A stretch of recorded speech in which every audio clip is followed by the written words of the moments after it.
Um único litro de combustível JP-5, o sangue que corre nas veias de um caça FA-18 Super Hornet, custa hoje aproximadamente $4.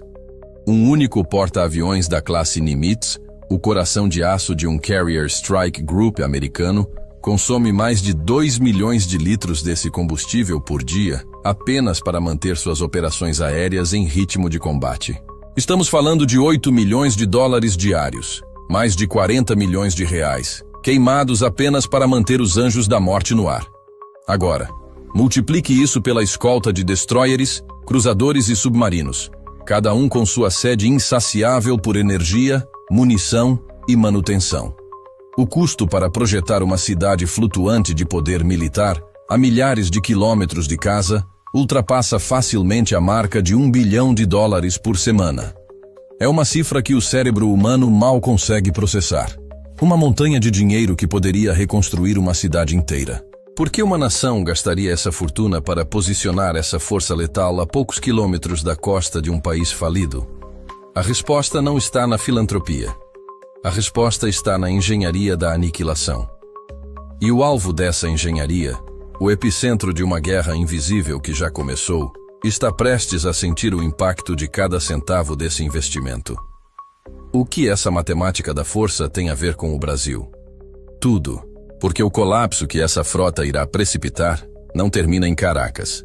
Ele começa lá, e a onda de choque foi projetada para varrer o continente, atingindo em cheio o coração do sistema que declarou guerra à nossa soberania. A ameaça que paira sobre o Caribe não é apenas sobre um ditador. Nicolás Maduro é um peão descartável, um sintoma grotesco da verdadeira doença. A presença intimidadora da Quarta Frota dos Estados Unidos, reativada por Donald Trump com o propósito específico de patrulhar o nosso quintal, é o primeiro movimento de uma operação de desinfecção continental. O verdadeiro alvo, o cérebro por trás da marionete de Miraflores, é a organização criminosa transnacional, conhecida como Foro de São Paulo. É essa a estrutura que, por décadas, tem operado nas sombras, tecendo uma teia de corrupção, narcotráfico e subversão ideológica com um único objetivo: transformar a América Latina em um bloco cativo, um vassalo dócil a serviço de seus mestres globais. E o mestre que hoje paga a conta, que financia a degeneração e que mais lucra com a nossa fraqueza, tem nome e endereço: o Partido Comunista Chinês. Pequim viu no foro a ferramenta perfeita, o seu exército de procuração para conduzir uma guerra híbrida contra a influência americana e, principalmente, para saquear os nossos recursos estratégicos. A Venezuela, sob o comando do foro, tornou-se o seu posto avançado, uma bomba de gasolina particular e uma base de operações para espalhar o caos. Cada bairro que afunda em Maceió pela extração predatória de salgema, cada grama de nióbio contrabandeada para fora do Brasil, cada porto que entregamos em concessões suspeitas, tudo se conecta a essa grande estratégia. A queda de Maduro não é, portanto, um ato isolado. É o corte da principal artéria financeira e logística que alimenta a serpente. É o início do desmantelamento da infraestrutura inimiga em nosso hemisfério. Uma ação de força bruta para garantir que a soberania do Brasil e das Américas não seja leiloada em Pequim. O que está em jogo é se o futuro dos nossos filhos será decidido por nós ou por burocratas de um regime totalitário do outro lado do mundo. Para entender a escala da operação inimiga, precisamos olhar os mapas e seguir o dinheiro. A engenharia do mal é metódica e assustadoramente eficiente. A China, sob o disfarce da iniciativa Belt and Road, não está construindo pontes, está forjando correntes. A dívida da Venezuela com a China ultrapassa a marca dos $60 bilhões.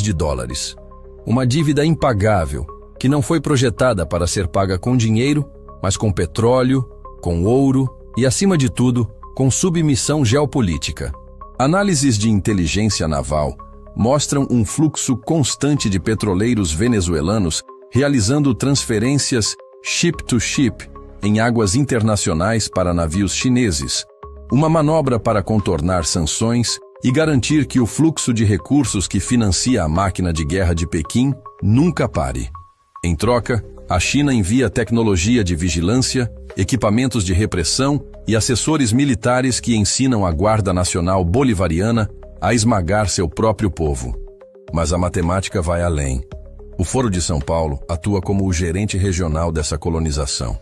Relatórios da DEA e do Tesouro Americano detalham como as rotas do narcotráfico, controladas pelo Cartel de Los Soles, um cartel de generais do regime de Maduro, financiam operações políticas em toda a América do Sul.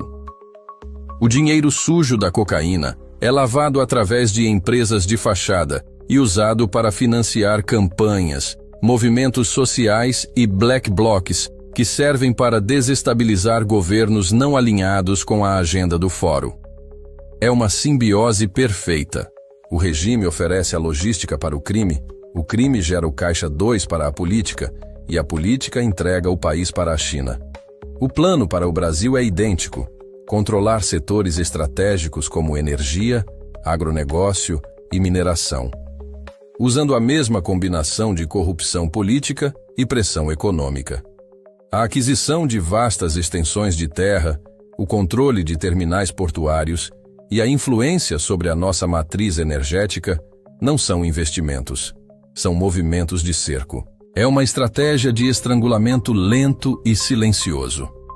Eles estão construindo uma fortaleza logística e econômica dentro das nossas fronteiras, para nos subjugar sem disparar um único tiro. É a guerra do século XXI, travada com contêineres e corrupção. E nós somos o prêmio final. Diante de uma estratégia de cerco tão complexa, uma resposta convencional seria inútil. E é aqui que entra a genialidade da doutrina de Donald Trump. Uma contraofensiva que ataca o inimigo em todas as frentes, transformando suas maiores forças em suas piores fraquezas. A jogada de mestre não foi enviar os fuzileiros navais para Caracas, mas sim declarar guerra total à estrutura financeira que sustenta o castelo de cartas. O pilar 1 dessa contraofensiva é a asfixia econômica. O Tesouro Americano agiu. Como o braço financeiro do Pentágono, mapeou e sancionou centenas de indivíduos e empresas ligadas ao regime de Maduro e ao Foro de São Paulo. Cada conta bancária congelada, cada transação de ouro bloqueada, cada petroleiro na lista negra é um míssil. Um míssil Tomahawk disparado contra o cofre do inimigo. Eles cortaram o fluxo de dólares que permitia aos generais corruptos manter a lealdade de suas tropas. Sem dinheiro para pagar os soldados, o poder da baioneta se evapora. O pilar 2 é a guerra jurídica e diplomática. Ao reconhecer um governo de oposição legítimo e ao apoiar figuras como Maria Corina Machado, os Estados Unidos isolaram o regime, transformando Maduro de presidente em chefe de uma organização criminosa. A concessão do Prêmio Nobel da Paz a Machado não foi um acaso. Foi uma arma diplomática de calibre pesado, dando a ela a blindagem internacional necessária para desafiar a tirania de dentro para fora. E ela soube a quem agradecer. Dedicando a honraria a Trump, o único líder global que moveu peças reais no tabuleiro. O pilar 3, e o mais visível, é a intimidação militar calculada. A constante presença da Quarta Frota e os sobrevoos de aeronaves de reconhecimento. Os exercícios militares conjuntos com nações aliadas como a Colômbia e o Brasil enviam uma mensagem inequívoca. Nós sabemos onde vocês estão, sabemos o que vocês estão fazendo e temos a capacidade de transformar seu mundo em um inferno, em menos de 48 horas. Esta não é uma ameaça de invasão, é uma demonstração de capacidade. É uma forma de dizer aos generais venezuelanos: o tirano de vocês não tem para onde fugir. Abandonem o navio que afunda. Enquanto podem, ou afundem com ele. O legado de Trump é exatamente este. Entender que a verdadeira força não está apenas em usar o poder militar, mas em integrar o poder econômico, diplomático e militar em uma sinfonia de pressão implacável. Quebra a vontade do inimigo antes mesmo que o primeiro tiro precise ser disparado. As consequências dessa contraofensiva multidimensional já reverberam pelos corredores do poder inimigo, gerando uma onda de pânico, humilhação e paranoia que se espalha como um vírus. Em Caracas, o desespero não é mais apenas palpável, ele se tornou a atmosfera. que todos respiram no Palácio de Miraflores. Maduro, visivelmente inchado e com os olhos de quem não dorme há dias, ordena exercícios militares que são a mais pura expressão do teatro do absurdo. Tanques T-72, de fabricação soviética, soltando fumaça preta. E com esteiras rangendo, desfilam por avenidas vazias, não para intimidar um inimigo externo, mas como uma tentativa desesperada de intimidar seu próprio círculo de poder. É uma performance para suas próprias câmeras, um show de força patético para os generais, que ele sabe que o trairão na primeira oportunidade. Cada movimento de tropa não é uma manobra estratégica, mas um teste de lealdade. Fontes de inteligência no terreno, corroboradas por interceptações de sinais, pintam um quadro de colapso interno absoluto. As deserções não são mais um gotejamento, mas uma hemorragia. Batalhões inteiros posicionados na fronteira com a Colômbia estão operando com menos de 40% de seu efetivo. Os soldados rasos, recebendo salários que não compram 1 quilo de farinha, simplesmente abandonam seus postos durante a noite, derretendo-se na paisagem para se tornarem refugiados. Mas o verdadeiro pânico está nos escalões superiores. Oficiais de alta patente cujas famílias vivem vidas de luxo em Miami e Madrid estão em uma corrida contra o tempo, usando canais clandestinos e intermediários para negociar sua rendição com contatos americanos. Eles oferecem informações, a localização de depósitos de mísseis, as senhas das contas do narcotráfico, tudo em troca de um lugar seguro. No novo regime que sabem que está por vir.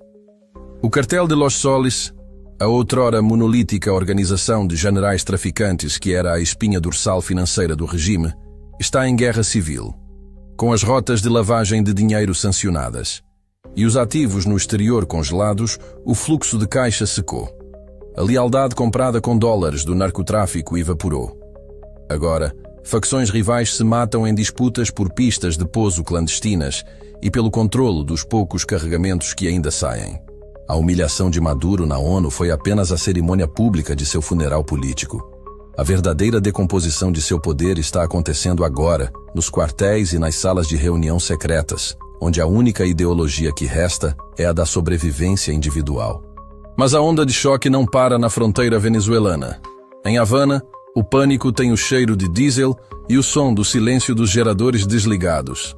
O regime castrista, um parasita que vive do sangue de seus hospedeiros há mais de 60 anos, primeiro da União Soviética e depois da Venezuela, vê sua principal fonte de energia ser cortada em tempo real. Os apagões, que já eram rotina, agora duram dias. A ilha-prisão está mergulhando de volta na escuridão de um novo período especial, mas desta vez, sem a esperança de um novo patrono no horizonte. O colapso da Venezuela não é apenas um problema econômico para Cuba, é uma crise de segurança existencial. Sem o petróleo de Maduro, o regime não consegue manter seus aparatos de repressão funcionando, não consegue mover suas tropas, não consegue sequer manter as luzes acesas nos centros de tortura da G2. A queda de Caracas precipita inevitavelmente a queda de Havana. Contudo, o epicentro do terremoto geopolítico está em Pequim.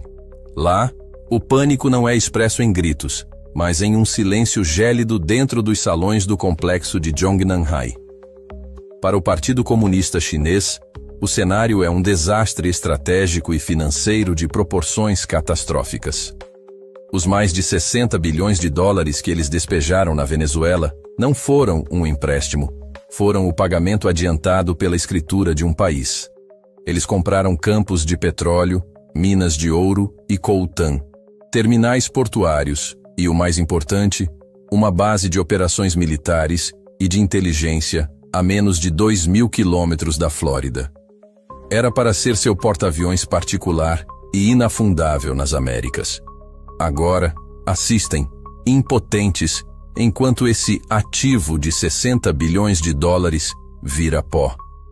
Analistas do Ministério da Segurança do Estado que garantiram a estabilidade do regime de Maduro estão sendo expurgados. Diplomatas que teceram os acordos leoninos estão sendo investigados por falhas de inteligência. A humilhação de Pequim é monumental porque expõe a falha fundamental em sua estratégia de poder global. Eles, que se projetam como mestres da guerra híbrida e da paciência estratégica, foram superados, flanqueados e neutralizados em seu próprio jogo por uma doutrina de poder americana mais inteligente, mais ágil e mais implacável. Eles apostaram a credibilidade de sua expansão global em um cavalo manco e agora o mundo inteiro assiste enquanto o cavalo é abatido. E para o Foro de São Paulo, o cérebro da operação de desestabilização regional, a queda de seu principal centro de comando, controle e finanças, é um golpe na medula espinhal. A estrutura inteira está em paralisia. O dinheiro que financiava institutos, sindicatos, movimentos sociais e campanhas políticas em todo o continente, canalizado e lavado através da PDVSA, simplesmente parou de chegar. O desespero se espalha como fogo em seus membros, que agora sabem que o escudo protetor de um regime amigo foi quebrado. A justiça, antes uma ameaça distante, agora está batendo à porta. A pergunta que circula em cada reunião secreta, de Brasília a Buenos Aires, não é mais como avançamos, mas sim, quem de nós será o próximo a cair? A batalha invisível pela alma e pela soberania das Américas acaba de ser brutalmente exposta à luz do dia. O que você testemunhou neste dossiê não foi apenas a crônica da queda de um ditador de opereta. Foi a revelação de uma complexa e fria guerra de inteligência, de poder econômico cirúrgico e de estratégia militar implacável, projetada com um único propósito: arrancar pela raiz o câncer metastático do Foro de São Paulo e cortar os tentáculos de seus patrocinadores globalistas em Pequim. A força espetacular e a precisão da contra-ofensiva americana, uma sinfonia de poder orquestrada sob a doutrina de Trump, é a prova cabal de que a tirania e a traição podem, de fato, construir impérios sobre a areia da corrupção e do medo. Mas esses impérios sempre e inevitavelmente desmoronam diante da força da determinação, da coragem e do poder real. O inimigo, que por anos operou com a arrogância de quem se julga intocável nas sombras da diplomacia e da subversão, agora está exposto, enfraquecido, humilhado e caçado. O pânico deles é o combustível da nossa determinação. A vitória, portanto, não está apenas no horizonte. Ela está sendo forjada agora, neste exato momento, peça por peça, a cada sanção que é aplicada, a cada conta bancária que é congelada, a cada movimento de frota que restringe o espaço de manobra do adversário. Mas entenda de uma vez por todas, esta guerra decisiva pelo nosso futuro não é travada apenas com porta-aviões, satélites espiões e operadores das forças especiais. A frente de batalha mais crítica, a trincheira onde o destino do Brasil será decidido, é aqui, agora, nesta plataforma digital. O inimigo, derrotado no campo da força bruta, aposta sua sobrevivência em sua última arma, a guerra da informação. A máquina de propaganda deles trabalha 24 horas por dia para fabricar narrativas, para inverter a verdade, para chamar a tirania de democracia e a libertação de imperialismo. Eles prosperam na confusão, na apatia e, acima de tudo, na ignorância do povo. Nosso dever sagrado como patriotas, como sentinelas da nação, é destruir essa ignorância. A arma mais poderosa nesta fase do conflito não é um míssil. É a verdade embalada para impacto. Cada um de vocês que assiste a este canal não é um mero espectador. Você é um soldado na linha de frente desta guerra. Compartilhar este dossiê não é um ato trivial. É uma operação de contra-inteligência. Enviar este vídeo para cada contato, para cada grupo de família, para cada rede social, é armar mais um brasileiro com o conhecimento do que realmente está em jogo. Cada like é um avanço. Cada inscrição é o fortalecimento de nossa trincheira. Vença a guerra da informação. Destrua a narrativa do inimigo. Alerte mais um patriota. A hora é agora.